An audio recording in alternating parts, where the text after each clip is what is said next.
महत्वपूर्ण प्रश्न पर हमें अनुपूरक करने का अवसर दिया।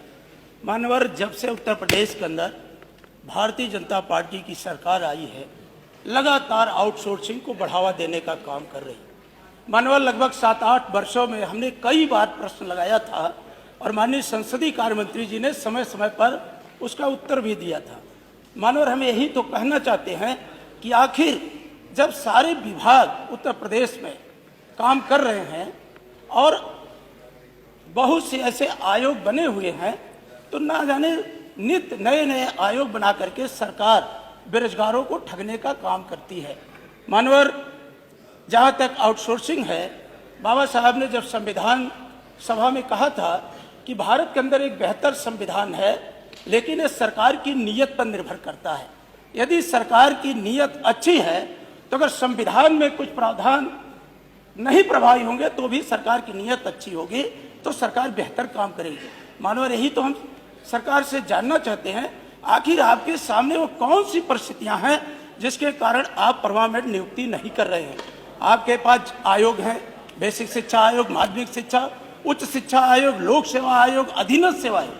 तो हमने कहा था कि आउटसोर्सिंग, हमें खुशी है कि हमारी बातों को सरकार ने कुछ बातों को संज्ञान में लिया है। कल माननीय मुख्यमंत्री जी ने बजट के बाद जो प्रेस कॉन्फ्रेंस किया था तो उन्होंने कहा था कि नहीं, हम आउटसोर्सिंग के लोगों को 16,000 से लेकर 20,000 तक वेतन देने का, और उन्होंने कहा एक कारपोरेशन भी बनाएंगे। तो मनोहर, आप कारपोरेशन क्यों बना रहे हैं? यही तो हमारी शिकायत है।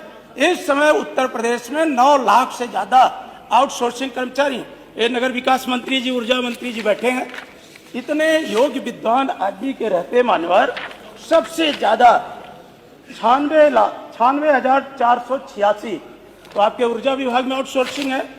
नगर विकास में मानवर 1,70,143 ये आपके नगर विकास में है। तो क्या आप इसमें हमारे पिछड़े और दलितों को आरक्षण देने की आपकी व्यवस्था है? आपने जब प्रश्न आपसे हम खड़ा करते हैं, आप एक नई व्यवस्था लेकर के आते हैं। हमने पूछा था आप इनको कर्मचारी नहीं मान रहे हैं, तो आज मुख्यमंत्री जी ने कल स्वीकार किया कि अब हम मुख्यमंत्री जन आरोग्य के माध्यम से 5 लाख तक हम इनको इलाज फ्री करेंगे। मानवर, जब आप कर रहे हैं तो आप इनको कर्मचारी का दर्जा देने में आपको क्या दिक्कत है? फिर आप एजेंसियों को कमीशन दे रहे हैं। फिर इन्होंने कहा नहीं, हम कारपोरेशन में इन एजेंसियां नामित होंगी, इनकी निंदा, अब सरकार उनको कमीशन देगी। आखिर सरकार की क्या मजबूरी है कि प्राइवेट एजेंसियों को, सेवा प्रदाता एजेंसियों को कमीशन दे रही है? और एक समान काम के लिए समान वेतनमान, हम जब जाते हैं आपके मेडिकल कॉलेज में, चाहे लोहिया संस्थान में जाएं या आजमगढ़ के अंदर सदर अस्पताल में जाएं, अभी कुछ दिन पहले मानवर में गया था, हमारी नर्स बहनें खड़ी हो जाती हैं कि विधायक जी हम आउटसोर्सिंग के हैं, हमें 14,000 मिलता है, और जो हमारी पुरानी नर्सें जिन सरकारों को आप पोसते हैं वो पाती हैं 60,000, 65,000, 70,000। आप इतना बड़ा भेदभाव लाते हैं। और हमारे आरक्षण, क्या आप आउटसोर्सिंग आरक्षण देने पर विचार करेगी सरकार? और नहीं है, आउटसोर्सिंग में आरक्षण नहीं। माननीय संसदीय कार्य मंत्री जी, आप एक नया सामंत पैदा किए हैं, वो हमारे बेरोजगार नौजवानों को ठगने का काम करता है, कमीशन लेता है। और मैंने खुद, जो आपकी आउटसोर्सिंग एजेंसी काम कर रही है, हर दूसरे तीसरे महीने उन्हें बाहर कर देती है, 3-3 महीने तक उनको वेतन नहीं देती है। तो आप लगातार उत्तर प्रदेश के बेरोजगार नौजवान नवयुवतियों के साथ आपका दोहरा व्यवहार है। आप समाजवादियों को कहते हैं कि समाजवादियों का चरित्र दोहरा है। सबसे ज्यादा तो भारतीय जनता पार्टी की सरकार का दोहरा चरित्र है कि आप समान काम के लिए समान वेतन की व्यवस्था नहीं कर रहे हैं, परमानेंट नियुक्ति भी नहीं दे रहे हैं।